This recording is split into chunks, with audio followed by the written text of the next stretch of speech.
Hi everybody! Today I'm going to give you my quick review on a book called Sales Acceleration Formula, using data, technology, and inbound selling to go from 0 to 100 millions by Mark Roberge. I read it on my Kindle, but this is how the paper one looks like. And I first had a book crush on this book when I saw the word formula next to the word sales, which made sales on a scale from you will cringe reading it to a science book a tiny bit closer to the science book, and I am very positive about it. It was recommended to me by my boss, who is an entrepreneur and a small software business owner, and it came up when we were thinking about scaling our own sales team up. So I'm sure it will be useful and interesting to company owners, business founders, and anyone who is in charge of creating or scaling their sales team up. A few words about the author. Mark Roberge is a former chief revenue officer of a company HubSpot. Those of you who have ever used a sales CRM have heard about it, but most people who are not in this field haven't heard about it. So to give you a little bit of a context, HubSpot is a software tool that helps businesses online to attract audience, to organize their marketing activities like email campaigns, for example, to organize their sales process and communication with the customers. So it's basically a very popular sales and marketing tool. So this book is literally a story of how Mark, when he was a CRO of HubSpot, made it from 0 salespeople, 0 revenue into a sales department and 100 millions of revenue. As the book says itself, formula here does not mean that there is something like a plus b square is equal a square plus 2ab plus b square, but it is a collection of repeatable processes, metrics, and calculations that will help you to create the sales team and manage it and work with it towards the increasing revenue. So one of the simple examples would be, for example, out of a hiring process, when you create a list of characteristics that you are looking at a salesperson, your perfect candidate, and then you just, agree on a scale what you will measure it on, like, from a 1 to 100, and then you assign weight to each score, and then it's just simple calculation what everyone scored and how much it weighted, so it's easier for you to make a decision. And then the book goes through the whole process, starting from creating your sales team, training your sales team, managing your sales team, and growing the sales or demand generation. And now I would like to share the highlights from the main chapters of the book that resonated with me personally.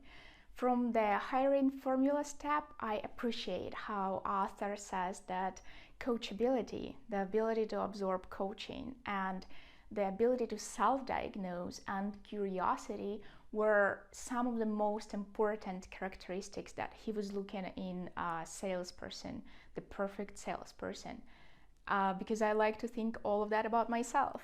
And the book gives great examples of how the interview could go so that you can indeed identify if the person has that coachability and ability to self-diagnose, and there is a lot more in the book. From the training sales team step, every top performing salesperson succeeds in her own unique ways, and that's why shadowing a successful salesperson may just suck. And it's okay, there are different kinds of salespeople. Some are relationship kind of styles, some are pushy negotiators, and they can both be top performance, it's just they all have different strong suits, and it's just fine. The book also mentions that the important role in training your sales team will be taken by sales methodology that should be straight. It includes buyer's journey, sales process, and qualifying metrics. More covered in the book. Sales management formula step talks in greater details about sales coaching, promotion, reviews, motivation, and commissions. In the demand generation formula step, I really like how the author develops this idea of sales being like, let the customers find you. He talks about pros and cons of inbound and outbound sales. Outbound being when the salespeople just go and reach out to all the buyers to identify those that are a good fit and then those who have the pain.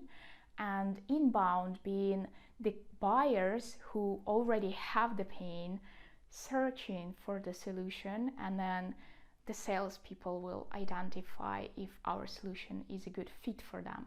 So it kind of saves you energy on reaching out to that huge group that will basically never convert, and get straight to the group that already has a pain and already is looking for a solution. And that's where your salespeople step up, and then that's their job to see if your solution is the best and if it will help those buyers. The book says that while more people convert from inbound, companies still tend to spend more on the outbound. I guess we're just used to it. Finally, I think this book is splendid. It starts with the fact that sales are not the same anymore. You can just Google any information on the internet you need. Why do you need to call any salesperson? But in the middle of the book, it develops this idea of salespeople being these helpful consultants, as if they're almost like a doctor to a patient when you need to choose something very specific. So, for example, if you have just a scratch on your hand, yes, you can treat it at home. But if you have something weird growing on your body, you better not Google about that. You need to go and see a professional. Go and see a doctor. So he can give you a professional opinion, right? And the same being with the salespeople. If you just need to buy a sweater, yeah, you can go to internet and buy anything that looks good and you'll be fine. But if you need to buy, let's say, a flute, and you want to learn how to play a flute and you've never done it before, you really need someone's professional opinion who can help you to find one for the beginner, so you're not getting stuck with something you cannot use. And that's what I think the author expresses the hope for. In the whole last page, he says that he hopes that this attitude towards salespeople will be changed, because at the moment they are still perceived as these manipulative, borderline unethical people. And he wants that to be different. He doesn't know how yet, neither am I, but maybe, all of us, it has to be done on the buyers and sellers end. So anybody, when you buy something next time, don't be shy to contact the salesperson. And if you are a salesperson, try to be as helpful as you can. Try to learn as much as you can. Be an expert in your field, so you will be like that doctor to your buyers. I'm sure it will pay off great. Thank you, guys.